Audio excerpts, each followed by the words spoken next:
Menuju 18 tahun, Calabria berkarir di AC Milan. AC Milan mencapai kesepakatan untuk memperpanjang kontrak Davide Calabria.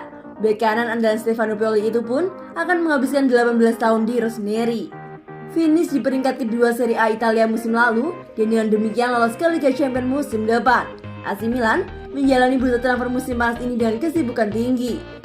Sejauh ini, Rossoneri sudah berhasil mendatangkan kiper baru yakni Mike Maignan serta memainkan bek tengah Fikayo Tomori dari Chelsea. Meski demikian, Rossoneri juga harus rela kehilangan Calhanoglu dan Gianluigi Donnarumma.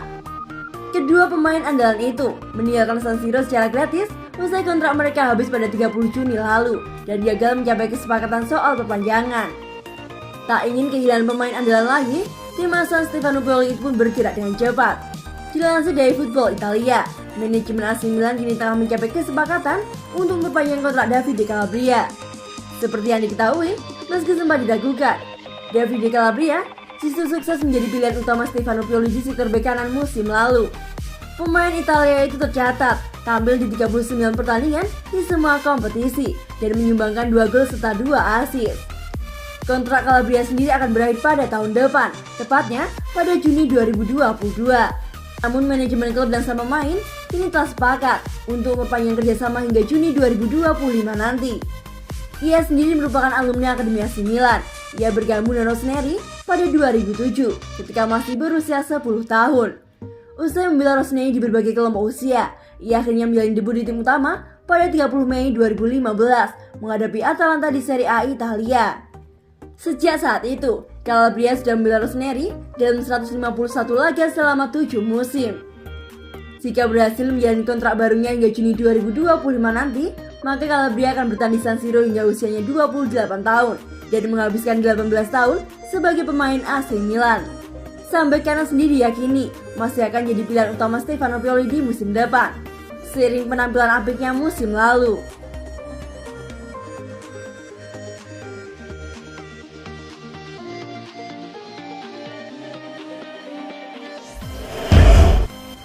Kisah heroik yang anti klimaks, bek AC Milan di Euro 2021, gol bunuh diri Kjær jadi petaka Denmark.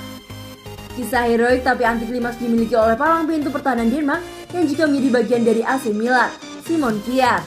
Denmark baru saja tersingkir dari gelaran Euro 2021 setelah kalah dari Inggris pada babak semifinal yang berlangsung di Stadion Wembley pada Kamis 8 Juli 2021 dini hari waktu Indonesia Barat.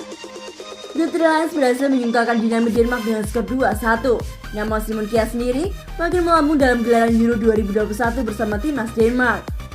Selain kepemimpinannya yang mumpuni, aksi paling heroik yang dilakukan bek AC Milan ini dilakukan kala menyelamatkan Christian Eriksen yang kolaps pada pertandingan perdana Denmark di Euro 2021. Tepatnya pada laga melawan Finlandia, Eriksen tiba-tiba terjatuh dan pingsan. Sejumlah pemain yang berada di dekatnya pun memberikan pertolongan. Pun sama halnya dengan Simon Kjær yang dengan sigap membalikkan badan Eriksen dan membuka mulutnya. Hal tersebut dilakukan agar mantan pemain Tottenham tersebut tidak menelan lidahnya sendiri dan tak bisa bernafas. Dia juga memberikan CPR kepada Christian Eriksen. Namun deretan aksi heroik yang dilakukan oleh palang pintu pertahanan AC Milan ini sedikit ternoda pada laga melawan Inggris. Bisa dikatakan, gol bunuh diri yang dilakukan Simon Kjær pada menit ke-39 menjadi awal petaka yang datang menghampiri tim dinamit. Denmark sejatinya mampu unggul lebih dulu melalui lesakan Michael Damsgaard pada menit ke-30. 9 menit berselang, Inggris mampu menyamakan kedudukan melalui one goal dari Simon Kjær. Ia salah mengantisipasi umpan yang dilakukan oleh Bukayo Saka. Hasil imbang 1-1 bertahan hingga 90 menit pertandingan waktu normal. The Lions berbalik unggul pada menit ke-104 berkat resakan Harry Kane. Gol bunuh diri yang dilakukan oleh Simon Kjær menjadi awal petaka bagi Denmark. Mengingat, The Lions mampu bangkit setelah berhasil menyamakan kedudukan. Simon Kjær sendiri mengaku sangat tidak senang atas one goal yang ia lakukan. Akan tetapi, di tengah kekecewaan yang ia miliki, pemain bertahan AC Milan tersebut juga merasa bangga atas pencapaian dan permainan timnya. Saya pikir, perlahan-lahan ketika kita menjauh dari ini, kita akan mulai memperhatikan beberapa hal. Terangnya, seperti yang dikutip dari laman resmi UEFA. Sulit untuk menerima semuanya, tetapi ini adalah perjalanan yang luar biasa, lebih dari yang pernah saya harapkan. Saya bangga, tapi saya juga kecewa kami tidak lolos ke final.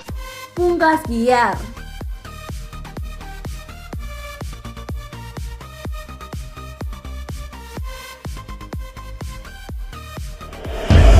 beberapa opsi formasi yang akan dilakukan oleh AC Milan. Persiapan pramusim akan berlangsung di Milanello besok, dan Stefano Pioli tidak diragukan lagi akan mempertimbangkan beberapa opsi. Tentu saja harus dicatat bahwa saat ini tidak sepenuhnya telah resmi, mengingat penandatanganan dan penjualan akan terjadi sebelum awal musim. Tetapi tentu saja ada kemungkinan Pioli telah berkembang, dan dia mungkin ingin menjaga hal-hal segar berdasarkan taktik para personel yang tersedia saat ini. Dengan itu, kami telah memutuskan untuk melihat 4 kemungkinan formasi yang dapat digunakan oleh pelatih kepala Rossoneri untuk musim 2021-2022, yang salah satunya merupakan yang paling penting dalam beberapa tahun terakhir bagi klub mengingat mereka kembali ke Liga Champions. 1. Formasi 4-2-3-1 adalah formasi yang digunakan oleh Pioli pada sebagian besar laga yang ia jalani semenjak awal jabatannya menjadi alienator Rossoneri. Hal positif yang paling jelas adalah bahwa formasi ini yang diketahui dan telah biasa dilakukan oleh pemain di Milan.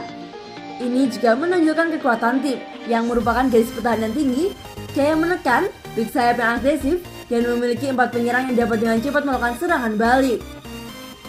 Namun, kekurangan pada formasi ini adalah Milan belum menemukan pemain nomor 10 yang tepat, seperti pada musim lalu, mengingat Brahim Diaz masih dalam tahap uji coba untuk posisi tersebut.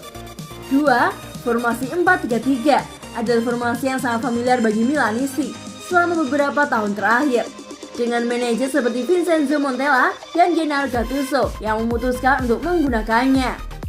Dengan pertahanan yang akan dijaga oleh 4 orang, itu bisa memberi Sandro Tonali kesempatan untuk menyesuaikan diri dengan peran gelandang regista yang disukainya.